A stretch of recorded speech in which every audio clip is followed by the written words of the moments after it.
Good day, everyone. Our today's subject is modern anthropological types. How did they rise and still do to this day? How all this works and why different people from distinct parts of the world who are apparently not related look so alike. As the subject of this video follows the rise of the modern phenotypes, the timeline we'll use sets between Upper Paleolithic and contemporaneity. In the previous video, the one uncovered the mechanisms which stood behind the rise of various types of early arcanthropines. In such way, if you want to have not only a general and vague idea of how modern humanity was formed, but you look forward to understand how this came to be in detail, my advice is to watch the previous video of this same cycle, the link to which is provided in the description. And more detailed information on the very same subject and many other related ones you can find in the book called Who Are We? The link for the free download of which will be given also in the description. As it was previously shown, modern human population is formed out of an initial number of 5 distinct races or species, call them how you want. This process of admixture did not undergo homogeneously and at the same time in all places. In the same manner, at these hybridization events, all participants weren't of purebred phenotypes. Most of those who mixed were already hybrids to various degrees, of course. Shortly, modern humanity is a hybrid phenomenon made of 5 main components which mixed between themselves in various degrees and proportions. Similarly, by saying so, I do not deny the existence of the possibility of a convergent evolution.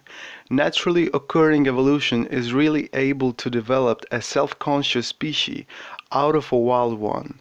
But for this to happen, at least in our universe, or our part of the universe in which laws of physics occur in the same way we observe them too, this evolution would have to last hundreds of millions, if not a few billion years. Yes, you did not misheard it. Billions, not millions. To those who request proof at this very moment, my suggestion is to watch the previous video and to read the book, at least the first half. Links are given in the description. This might seem to be science fiction or someone's fantasies, but this is true. Obviously, I do not assert that this is the truth in its ultimate form, but this version greatly explains how did modern humanity rise, also answering to many other questions on the same subject, and explains many real archaeological findings which orthodox science denies, or simply prefers not to talk about it. But the truth is such a thing that it can be hidden, lied about, or rejected, but cannot be changed, no matter how strong some may wish to do so. Let's recall how did these initial 5 races look like, and which were their characteristic features. The first on our list is the Troglodyte race, or the race of the Erectus arcanthropines, of low height, with a long small skull, having a protruding occipital bone, a low and slopy forehead, with greatly expressed superciliary arches or brow ridges. They also had black reddish oily hairs on the entire body. The black race, a very low height, black skin, short kinky hair, slightly bulging eyes with arc-shaped brows, and with a massive flat nose. There also exists a tall and athletic variety which is the result of interspecies admixture or convergent evolution. The yellow race, of medium height, the skin of a yellowish tone, heavily expressed zygomatic bones, concave nose, oblique eyes with double epicanthic fold, short legs. The white race, giants of considerable height, big round head, square face, small straight nose, also straight and wide forehead with a well-marked chin and jaws, white skin and very light hair and eyes, also with long legs. Red race, of medium height with a very long head, narrow face and a long aquiline nose. The chin and jaws are weakly developed. Brunettes with brown eyes, The skin is of a coppery tinge. These are generally the main characteristic features of the initial 5 races. Well, if you're allergic to this word, you can call them species. And here is the result, better said, here are the results of almost 2 million years of interbreeding at present time.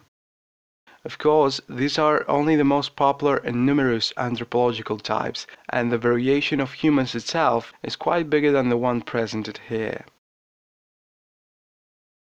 So how does this all work? Most of you have already heard about Mendel's experiments. The same picture can be considered an analog of his findings. We take 2 initial types. In this case, for better understanding of the process, only 2 traits are observed: the form of the forehead and the grade of expression of the superciliary arches, also called brow ridges. This example can be easily applied to Europeoid populations, as well as others to a certain degree. In yellow and all caps RRYY we have a straight forehead with no brow ridges. In green and small caps RRYY we have a slopy forehead with heavy brow ridges. In such way, we have 2 distinct types and 2 variants of expression for each observed trait. These types, or better said, species, at interbreeding are capable of giving offspring with distinct combination of these or any other traits. For example, we see that in the offspring line we already observe phenotypes such as slightly sloping forehead and no brow ridges, or straight forehead, slightly expressed brow ridges, and so on. After many cycles of interbreeding, the possibility of expression of the initial traits in hybrid offspring is greatly diminished. But all this obviously is a simplified explanation. Let us recall that there are traits which are considered dominant, as they are more probable to express against other variants of the same trait going for the same space of expression. And then there are plenty other factors which also influence on the predisposition of expression of a given option of the trait in hybrid offspring. Lest this, it looks exactly as you see shown on this picture. The main variables are the percentages of expressive predisposition. Why then it so happens that sons and daughters often do not look like their parents, but stand closer to their grandmothers and grandfathers? Well, on one side, the cause for such is that the human inherits a lot more variants or options of traits than what he has expressed. In other words, a man with brown and even dark brown eyes can have in his genes a variant for blue or even green eyes, and sometimes even both at the same time. But he will not notice it, as he has actively expressed the option for brown eyes, but his offspring can easily actively express the green or blue eyes option. So, the sum of all inherited traits and their options, both expressed and unexpressed, in one organism is called genotype. And the sum of all expressed here and now traits actively involved make up the phenotype. What is the anthropological type then? Well, since the dawn of anthropology as a science, various anthropologists have undertaken most diverse attempts at classifying modern humanity into groups, each of whom should have a common basis. Putting it differently, they try to systemize the main observed phenotypes. Some turned out to be more successful at it, others less, but all these groups and subgroups make up most of modern anthropological types. These phenotypes are classified in the same way as other living organisms are classified in biology, based upon their morphological or physical characteristics. But even if some anthropologists were relatively successful in the systematization of human phenotypes, they still weren't able to give a firm answer. How and when did these phenotypes arise? Even so, their titanic efforts and works made up the basis for others to give such answers. Anthropological types are the sum and character of these similar expressed traits observed in distinct people, belonging to the same population, or living close one to another. Putting it distinctly, an anthropological type is the summary portrait of people who look alike. Let us recall that the phenotype is the sum of all expressed traits in one individual. In such way, the anthropological phenotypes consist of the median character of a given number of phenotypes, which are morphologically similar and geographically related. The question is, how does all this work? Of course, there were some initial types which interbred. Their hybrid offspring expressed most various proportions and ways of combination of these traits, and thus modern humanity is so diverse. But do these statements give a clear idea of how it works? Well, not at all. Because of which, let's try to put everything in its place. If we take, for example, the combination of traits between the white and the red race, well, if you're allergic, say species, the result of this interbreeding will be as follows. Observe how slowly is the gradient between one species to another. All that stands between represents hybrids of these two species, the phenotypes of which differ mostly by proportions of the expressed features. Normally, a diversity of feature combinations in the general case of intermixture of the white and red races is far greater than the one shown here, but for a basic example this is quite enough. Try to imagine that some of the shown hybrids left more offspring than others. As a consequence, they will pass their fixed features to the majority of their offspring, who numerically will exceed the offspring of other groups. This means that as the time will pass by, these more successful phenotypes, from the point of view of the offspring number, will get to a certain level when their phenotypical characters will gain such popularity that it will transform into an anthropological type of a population. Here is one such example. Such a combination of features had grown fixed and passed between generations until their numbers have risen so much that this phenotype has grown very common in their area. Exactly this combination of traits of the red race and of the white race that you can now observe to the left is called Tronda in the honor of the people from central regions of Norway. In other words, people from those regions had quite similar looks. In this manner, a common phenotype among a few people turned into a popular anthropological type. Earlier, anthropological types generally appeared when one population, being it a village, a town, a province, or a small country, turned out to be relatively or completely isolated from external contexts, and this population, as time passed by, had slowly grown homogeneous. Obviously, not 100% of people turn out to have the same phenotype. Distinct variations expressing distinct phenotypes still occurred, but as a consequence of this same process, they were less and less numerous. This was the result of the natural, sexual, and social selection.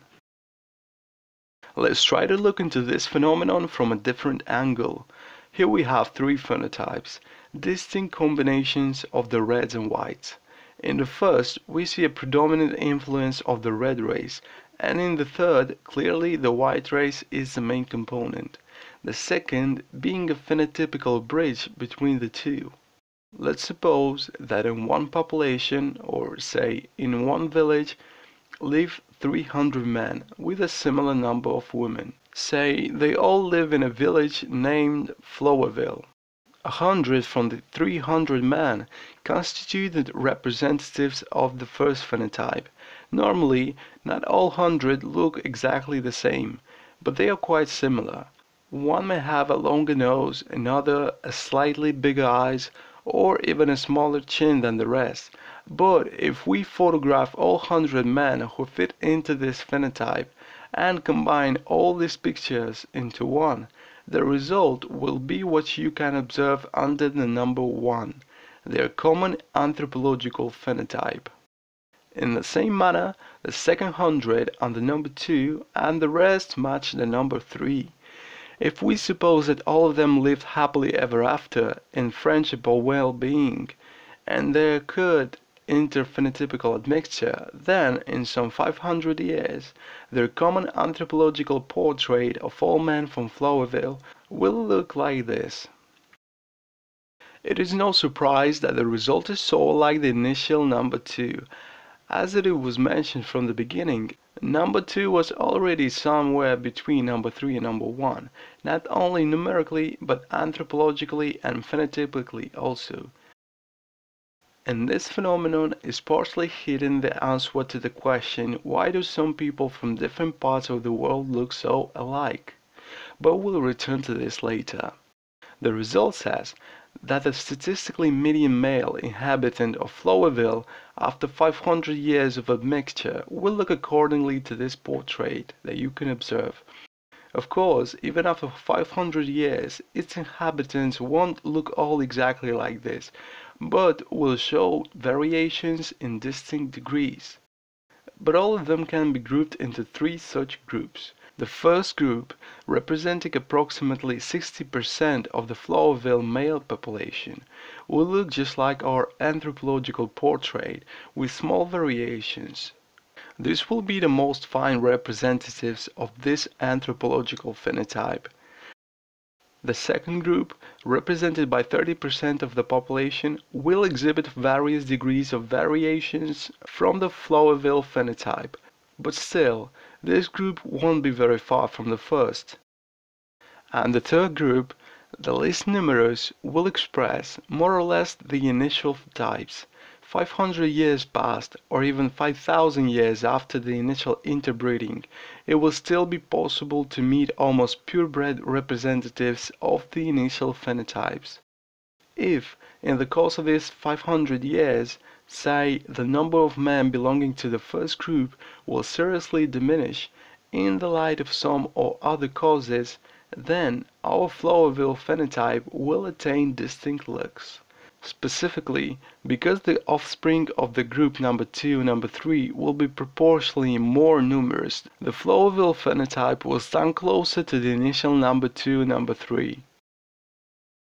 And the other way around, if the numbers of the group number 3 will seriously fall, then, after a few centuries, Flowerville will be inhabited by men mostly closer to the initial type number 1 and number 2.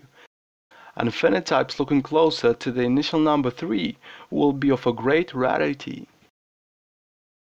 And now imagine that all around the world, approximately 13,000 years ago, there appeared dozens or even hundreds of thousands of different villages with distinct initial phenotypes which were generally already hybrids of the primal races. In one village we could find only 2 phenotypes, but in any other village this number could be well around 20. At the time, these populations were relatively homogeneous and genetically isolated, but then some villages turned out to be destroyed, others went in full expansion, some went to war one with another, some concluding alliances between themselves. It so happened that because of certain causes, some villages turned out to be isolated for centuries or even for millennia from outsiders, but after a time again contacted with other villages. This is how, generally, the great variety of human phenotypes was formed.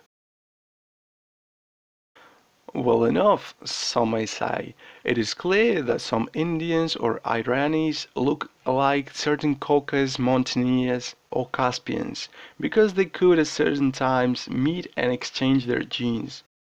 Why then some Mexicans or say Peruvians look like Hindi people or Turkmens? Supposedly they did not meet for at least 20,000 years. There exist explanations for this, and such explanations are in the list too.